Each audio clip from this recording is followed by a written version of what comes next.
Para los que no me conozcáis a estas alturas, pues soy Nacho Mateo, el residente del R5 de Medicina Interna. Y bueno, como dice José Manuel, ya hablé de la hemocromatosis y como era un tema, pues el tema de las enfermedades por depósito de metales pues es muy amplio, es muy farragoso, pues bueno, lo dividimos en dos partes. Y hoy hablaré pues de la enfermedad de Wilson, ¿vale? Como ya dije el otro día, pues las enfermedades por depósito son poco frecuentes, son enfermedades raras, por eso están dentro de este ciclo de enfermedades de baja prevalencia que estamos haciendo, de sesiones, y bueno, pues la mayoría pues son debidas a defectos congénitos del metabolismo. Y dentro de estas enfermedades pues tenemos tanto las de exceso de hierro, que sería la hemocromatosis, como exceso de cobre en los tejidos, que es el Wilson. Y bueno, esto un poco, que ya lo puse la otra vez, que era todas las enfermedades por depósito que puede haber, sobre todo pues, a nivel hepático, pues yo me centraré a hablar de la enfermedad de Wilson, que es por depósito de cobre.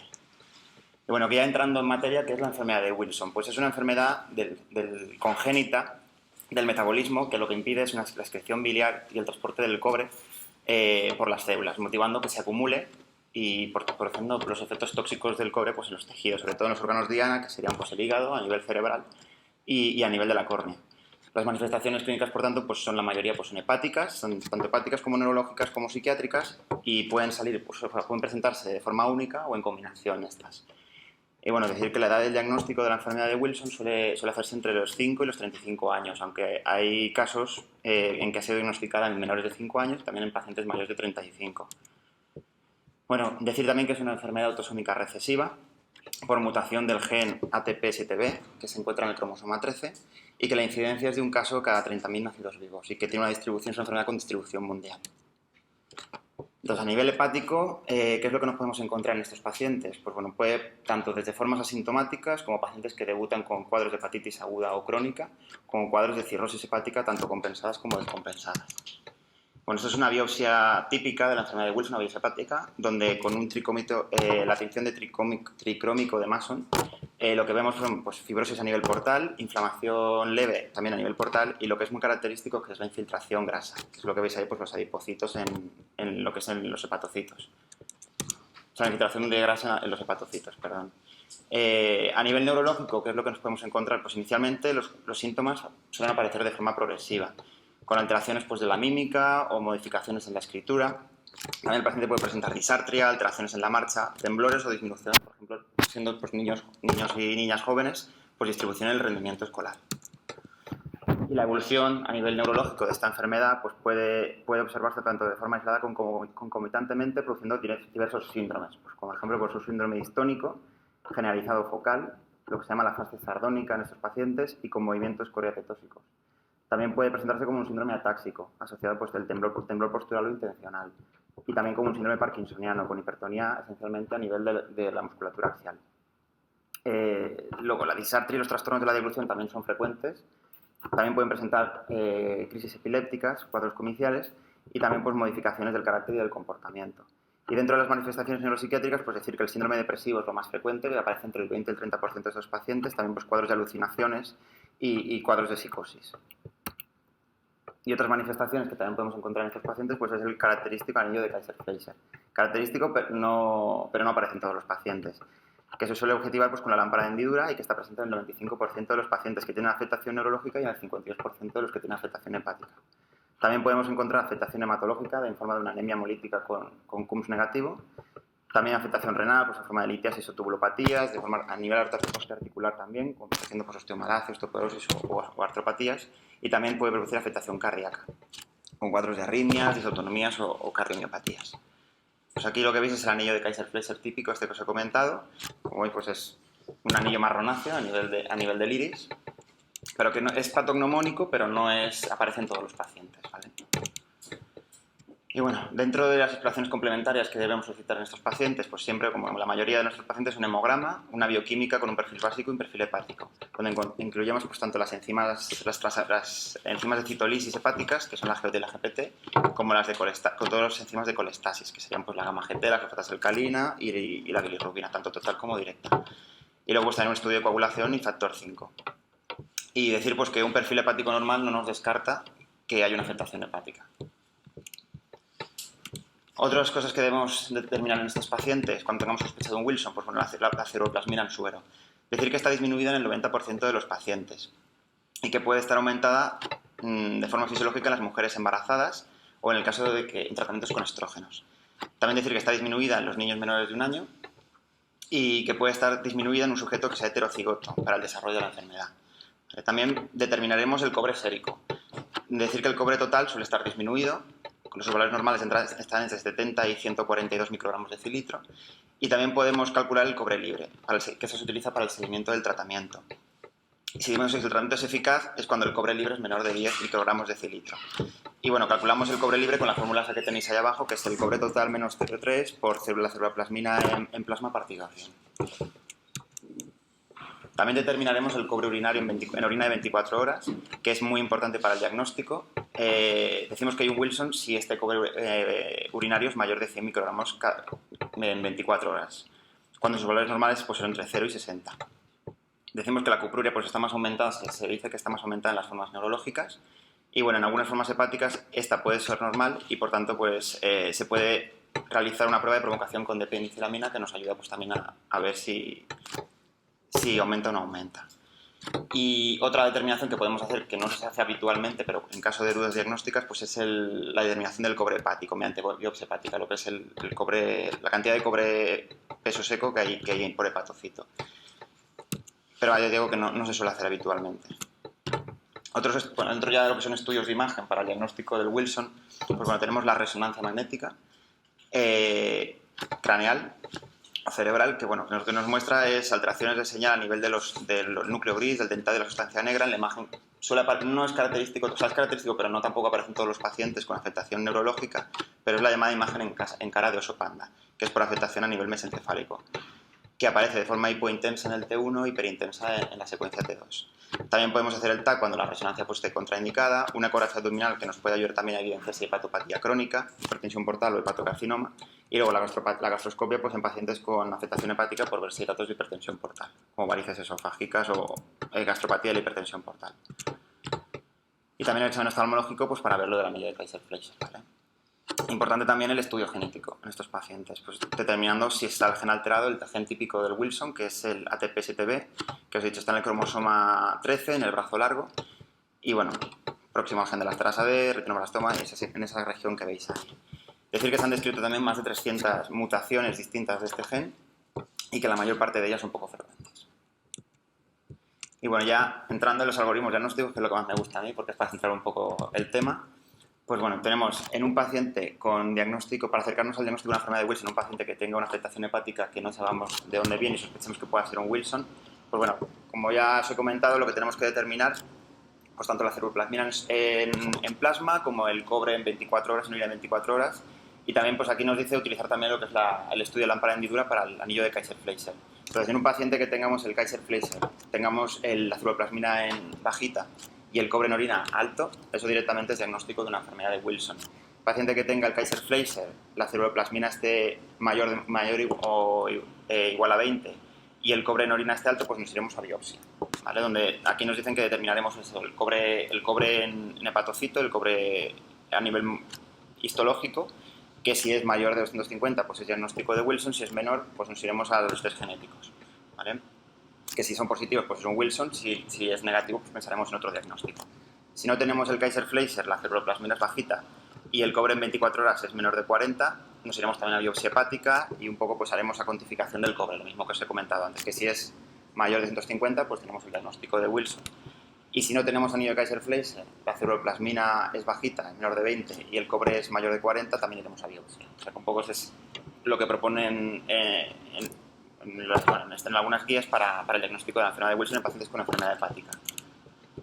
En pacientes que tengan afectación neurológica también igual, o psiquiátrica, que sospechemos que pueda tener un Wilson, pues como veis se basa en lo mismo. La ceruloplasmina, el cobre en 24 horas y la lámpara de hendidura, el estudio de lámpara de hendidura. Que para el caso pues un poco sigue el mismo protocolo. Si tenemos Kaiser-Fleischer, si la ceruloplasmina es alta y el cobre también, haremos a test genéticos, que si nos salen positivos tenemos un diagnóstico y si salen determinado cuantificaremos el cobre a nivel hepático. Y un poco el resto, pues como veis, es casi lo mismo. Dependiendo de si cumple o no cumple criterios, nos apoyamos en a nivel histológico y a nivel del test molecular para el diagnóstico. Y bueno, ya entrando en lo que es el tratamiento de la enfermedad de Wilson, pues decir que sin tratamiento es una enfermedad con un pronóstico muy malo, pero que si se alcanzan, o sea, si con él se alcanzan unas tasas de supervivencia similares a las de la población general, ¿vale? Utilizamos para ello pues quelantes del cobre.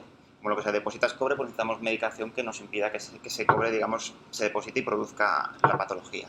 Entonces, entre ellos, el más clásico es la de penicilamina, que es el llamado Cupripen, que se tiene que dar asociado a vitamina B6. Y bueno, sus indicaciones es como el tratamiento, hoy en día se utiliza como tratamiento de segunda línea asociado a zinc en pacientes con enfermedad hepática con un fracaso leve o moderado. No se debe dar, no está indicado de inicio en los pacientes con formas neurológicas de enfermedad de Wilson, y la dosis es la que veis ahí, 350, 500, 4 veces al día. Otro tratamiento que tenemos también es el triantine, que se utiliza en pacientes que han tenido fracaso con depenicilamina. Su indicación es como tratamiento de inicio en la afectación hepática con fracaso hepático leve moderado. Se considera un tratamiento de segunda línea en las formas presintomáticas, en las hepáticas con elevación de transaminasas o en la afectación neurológica siempre asociada a zinc. Y su dosis es la que veis ahí, de 750 a 2 gramos, dividido en 3 dosis diarias, que se toma pues media hora antes de las comidas. El zinc, que es el tratamiento que se utiliza, digamos, más hoy en día, se utiliza como tratamiento de inicio tanto en las formas presintomáticas como en las formas hepáticas con elevación de transaminasas y en fracaso hepático leve moderado, asociado o no al triantine, y en las formas neurológicas o psiquiátricas asociado al tetratiomolibdato, que es otro fármaco que veremos a continuación. También se utiliza para el tratamiento de los pacientes resistentes o intolerantes a otros quelantes, y bueno, también es un tratamiento de mantenimiento, no solamente de inicio. Su dosis suele ser de 50 miligramos 3 veces al día vía oral, una hora antes o una hora después de las comidas. Y luego, el último fármaco que tenemos para el tratamiento de esta enfermedad, que es el tetratiomolibdato. Es un medicamento que, al menos por lo que yo sé hasta el día de hoy, precisa autorización por el Ministerio de Sanidad, se usa como uso compasivo, y lo preparan a nivel de la farmacia hospitalaria. Sus indicaciones también se ha propuesto como un tratamiento de inicio asociado al zinc en las formas neurológicas de enfermedad de Wilson. Y su dosis sería pues la que veis ahí, 20 miligramos, que se toma 6 veces al día. O sea, como veis, los tratamientos son pesados de tomar, porque hay que tomarlo muchas veces y siempre con las comidas por el hecho de quelar el cobre. Y bueno, también vemos que podemos disminuir el zinc a la mitad si se administra de forma concomitante, es la dosis de zinc. Y un poco de cara al diagnóstico, otro algoritmo. Como veis aquí, en pacientes con diagnóstico ya de Wilson, pues bueno, los pacientes presintomáticos lo que se propone es que el tratamiento recomendado es el zinc o el triantine. ¿Vale? En pacientes con afectación hepática, si solamente tenemos elevación de transaminasas, el tratamiento que nos recomiendan es el 5, el triantine. Y si ya tiene fallo hepático, si es leve moderado, el tratamiento sería pues, el triantine más el zinc asociado a zinc o la depenicilamina asociada a zinc. Si ya es un fallo hepático severo, pues lo que nos recomiendan es directamente el trasplante. ¿Vale? En pacientes con afectación neuropsiquiátrica o neurológica, el tratamiento recomendado es el tetratiomolibdato con zinc de primera, y si hay fracaso, pues el zinc con triantine, o triantine con zinc. ¿Vale? Y bueno, otros tratamientos complementarios para esta enfermedad, pues eso, lógicamente una dieta baja en cobre, que también nos ayudará pues, a evitar los efectos adversos y que el tratamiento funcione mejor. A nivel de las formas hepáticas, pues bueno, si pacientes que tienen cirrosis, lo lógico, pues tratamiento para la cirrosis, como el propanolol para la hipertensión portal o los diuréticos. Si tenemos formas neurológicas o neuropsiquiátricas, pues bueno, el asociar fármacos como antidepresivos, como neurolépticos, anticomerciales o el baclofeno. También es importante realizar un tratamiento rehabilitador y en pacientes pues, con un fallo hepático ya severo, una cirrosis hepática severa, pues el trasplante hepático. Y es importante, como en todas las enfermedades hereditarias, pues el cribado familiar. Sobre todo para detectar las formas presintomáticas, porque cuanto antes iniciemos el tratamiento, pues mejor evolución van a tener estos pacientes y menos complicaciones a largo plazo. Entonces se recomienda estudiar a los familiares de primer grado en edades comprendidas entre los 3 y los 40 años. Y para ellos, pues para el cribado familiar, pues lo recomendado es realizar un perfil hepático, la ceruloplasmina en sérica, el cobre sérico, el cobre en orina de 24 horas y el estudio genético. Y bueno, ya entrando un poco, ya después de tanto rollo que os he soltado, pues un poco un caso clínico para que veáis la aplicación de todo lo que os he contado. Pues tenemos un paciente que yo conocí pues cuando era R1, me parece, la doctora Sánchez, que fue un caso interesante, un caso bonito, de un varón de 16 años que fue diagnosticado a los 4 años de una enfermedad de Wilson, en el año 2000. Al diagnóstico, fue diagnosticado por los pediatras, pues al diagnóstico el paciente pues tenía un cobre en plasma de 3,5, una ceruloplasmina bajita y un cobre en orina que estaba en 0,8. ¿Vale? En ese momento pues, se le hizo una biopsia hepática que hablaba pues, de que tenía un aumento discreto del tejido conectivo en los espacios porta, cambios grasos a nivel del lobulillo hepático y bueno, glucogenización de los núcleos. Y se le hizo un estudio genético que fue positivo para el gen ATP7B. ¿Vale? O sea que estaba diagnosticado de una enfermedad de Wilson. Inicialmente pues eso fue controlado con los pediatras sin presentar ni afectación como tal, aparte de la biopsia que habéis visto, pues una afectación hepática clara y tampoco neuropsiquiátrica y con ausencia de anillo de Kaiser-Frazer. Entonces se inició un tratamiento con penicillamina, ¿vale? Y que estuvo pues, a los 5 o 6 años y posteriormente se le pasó al zinc, al Wilfins, a 25 miligramos cada 8 sin presentar ningún signo de enfermedad al chico. Nosotros lo conocemos, bueno, yo lo conozco en enero del 2011. Bueno, en enero del 2011 no porque no había empezado aún, pero bueno, se conoce en enero del 2011 porque el chico debuta con un cuadro confusional agudo que requiere ingreso en medicina interna y en ese momento se le diagnostica un trastorno disociativo y manifestaciones psiquiátricas de enfermedad de Wilson. Vuelve a reingresar en septiembre del 2011. En ese momento, pues las determinaciones analíticas, pues teníamos un cobre sérico de 11, un cobre en orina de 39 y una ceruloplasmina de 3. ¿Vale? Y vuelve a reingresar en octubre del 2011 por sintomatología neuropsiquiátrica. Pues un cuadro de intranquilidad, de insomnio, de alucinaciones, estaba pues con un cuadro también de hipomanía, también bradicinésico, apráxico en los movimientos de los miembros superiores, con imposibilidad de paralización de movimientos finos y una discreta también rigidez. En ese momento, pues las determinaciones, pues teníamos un cobre sérico de 1,3, un cobre en orina de 30, una ceruloplasmina de 4 y un zinc en orina que estaba en 3.489. O sea que se estaba tomando el tratamiento el chico. Y en ese momento también se le hizo un electroencefalograma, que fue normal, y una resonancia encefálica donde hablaban que no tenía la típica imagen en oso panda, pero una discreta hiperintensidad de los ganglios de la base bilaterales sin signos de atrofia. Entonces, en ese momento, pues por parte de psiquiatría se inicia un tratamiento con quetiapina, que mejorando la sintomatología psiquiátrica, y se le plantea pues, a la familia y a él el inicio del tratamiento con el tetratiomolitato, que como hemos visto era, pues, en las guías actuales pues, lo que dicen es que es el tratamiento, digamos, de inicio para las formas neuropsiquiátricas de enfermedad de Wilson. Entonces se solicitó al Ministerio de Sanidad el uso compasivo del fármaco e ingresa nuevamente en noviembre del 2011 para iniciar el tratamiento cuando ya pues, es aceptado por Ministerio y preparado por farmacia, a una dosis de 20 miligramos cada 12. Luego se le suspende temporalmente el fármaco porque presenta un cuadro de discinesias, movimientos coreicos en el cuerpo derecho que puede que esté relacionado pues, con la dosis del fármaco, y se le suspende también la quetiapina y la olanzapina que llevaba, mejorando pues, un poco de los síntomas estos nuevos que por los que ingresaba. Y bueno, y el chico pues reingresa en diciembre del 2011 para reiniciar tratamiento con tetratiomolidato, pero una dosis más bajita, a 10 miligramos cada 12, y manteniendo su Wilson, su zinc, a 50 miligramos cada 12. Después de esto, el chico pues ha mantenido una buena evolución clínica y no ha vuelto a reaparecer la sintomatología neuropsiquiátrica. O sea que creo que se ha conseguido controlar bastante bien. No se ha curado. Pues no, se ha curado. Bueno, curado no, porque no se curan nunca, pero que... No, se curado todas las manifestaciones. Eso sí, no, las manifestaciones psiquiátricas han desaparecido, por eso. Y bueno, y luego ya del... Bueno, de Wilson ya he terminado, pero un poco quería también traer esto aquí, que un poco buscando información pues lo encontré y me parece curioso.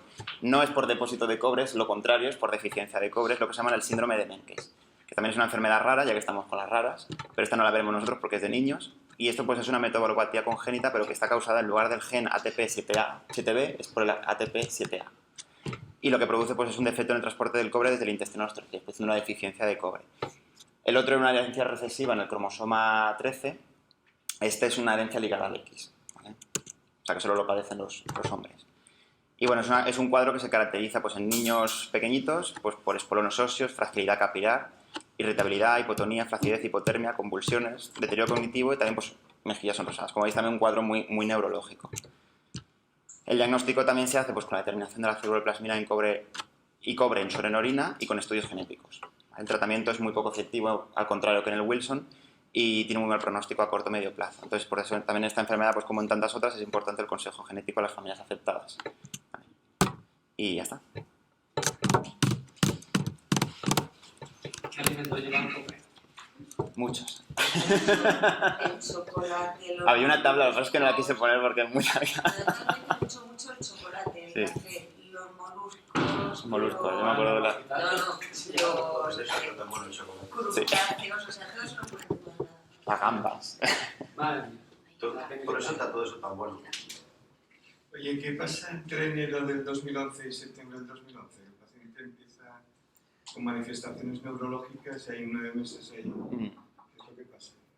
Sí. Nadie toma ninguna decisión. Sí, sí que se toman Sí. muchas decisiones. Imagino que sí, pero bueno. El paciente ingresa, lo que pasa es que él lo ha resumido al máximo. El paciente acudió una y otra vez, estaba ingresado a la cama de pediatría porque tenía 15 años, fue evaluado 300.000 millones de veces por neurología y psiquiatría y le daban de alta porque decían que era un cuadro psiquiátrico, a pesar de que ya se sabía que tenía un Wilson.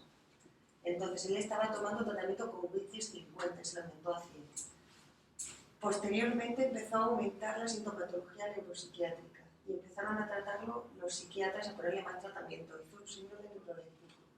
Lo ingresamos a nuestro cargo. Le hicimos función lumbar, electroencefalograma, 300 consultas a neurología. No le podíamos poner eso, lo sabíamos de penicillamida, porque el problema es que lo que hace es extraer de todos los órganos el cobre, va a la sangre y lo que hace es acumularse más el cerebro. Entonces está totalmente contraindicado en los pacientes que tienen enfermedad neurológica con Wilson. El triantine ya se le había dado al paciente y era intolerante, que era la segunda opción que teníamos para darle. Y nos planteamos la posibilidad de tetratiomolitato. El problema es que prácticamente ningún paciente se había tratado con tetratiomolitato en España. Hablamos con neurología, que lo único que había visto algún Wilson era Leiva y no había tratado ninguno. La forma neuropsiquiátrica no había tratado ninguno. Entonces, decidimos aumentar el Wilkins, iba de 50 a 100, empezó a mejorar un poco, pero luego siguió empeorando. Y ya le pusimos tratamiento con tetratiomolitato. El cuadro neurológico fue muy progresivo. Se lo hacen los farmacéuticos. Lo hacen aquí, lo hace farmacia. Es una sal que lo tienen, le dan la sustancia y es una fórmula, lo fabrican, sí, una fórmula magistral. Una fórmula magistral. Lo que pasa es que, claro, tardamos como un mes y medio, 2 meses en que Todo funciona. aceptara al Ministerio de Sanidad el tratamiento, tardó un mes y medio. Luego se lo pusimos a dosis alta, lo ingresamos, acojonado, porque tenía 16 años el chiquillo entonces. Y empeoró neurológicamente, empezó a hacer mioclonias. Total, que lo suspendimos temporalmente porque tampoco sabíamos muy bien qué hacer porque no había guías claras. Las dosis tampoco estaban muy claras. Hay dosis la dosis que le pusimos es la dosis que aparecen en los ensayos. Pero luego vimos, y le bajamos el zinc, vimos que íbamos a bajarla a la mitad, lo hicimos de forma empírica, y con eso ya empezó a mejorar. El tratamiento son 6 semanas. Nada más, lo tuvimos 6 semanas ingresado con el tratamiento, porque estábamos un poco a ciegas. Y entonces ya sí que el IVA nos colaboró un poco con nosotros. Cuando vio que empezaba a salir, ¿no? No, la decisión la tomamos en cuenta, lo que pasa es que nunca ingresó a cargo de neurología, porque no. Decían que tenía mucho aspecto psiquiátrico y que no era neurológico. Entonces, nosotros que somos expertos en temas neurológicos y psiquiátricos, decidimos asumir el paciente. Y la verdad es que el chiquillo fue fenomenal. Además, yo creo que es el único caso neuropsiquiátrico que ha ido bien en toda la provincia, porque hay 4 o 5 que tardaron mucho tiempo en tratarlo y ya quedaron con secuelas irreversibles, y a posteriori, después de este chiquillo, lo pusieron tetratiomolitato, pero ya no fueron bien. Y muy bien, la verdad es que fue muy bien. El chico pasó de no poder hacer prácticamente nada, ahora pues está estudiando la carrera, tiene novia, viene a la consulta súper contento, pues se queda normal. Y otra curiosidad, ¿por qué dependen que a veces hagan más formas hepáticas y otras veces más debuten por formas no psiquiátricas? Eso no se sabe. No se sabe porque no hay correlación genofenotípica, no se sabe por qué formas. Sí que hay algunas formas que claramente producen ¿En más niños es afectación. posible que sean más o que sean más neuropsicólogos? No hay...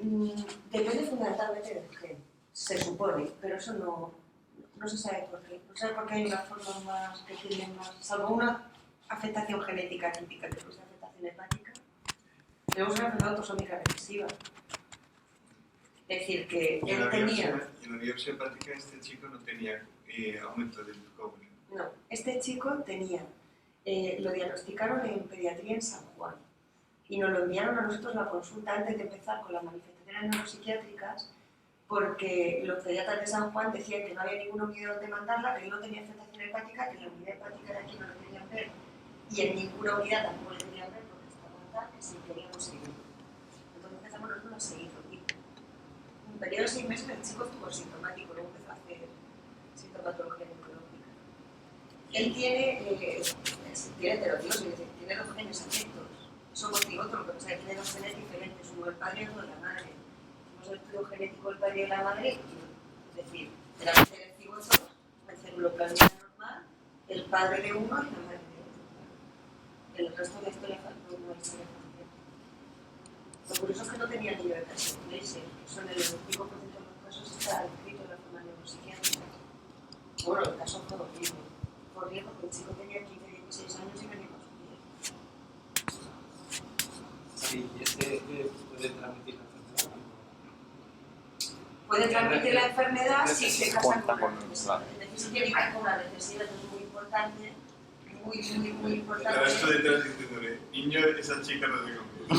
Esto, oye, porque yo estuve en un curso de genética clínica y la gente fija ahora lo que más de moda es de hacerse antes de tener hijos un test de compatibilidad genética y empezar a hacerse.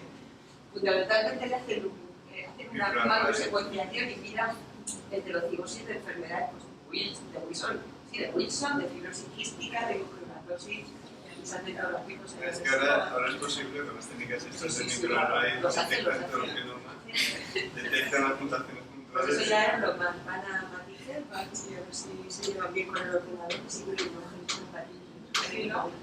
¿Dónde Pero vas? bueno. Al club de campo, ¿no? No, me Estudias hacen una más lo que hay que hacerle es, cuando quiera tener hijos, a su pareja habrá que hacerle un estudio para que no se tiene que contratar con Wilson. Bueno, Hicimos un protocolo por este paciente nada más de Wilson, que lo tenemos que hacer. Claro, porque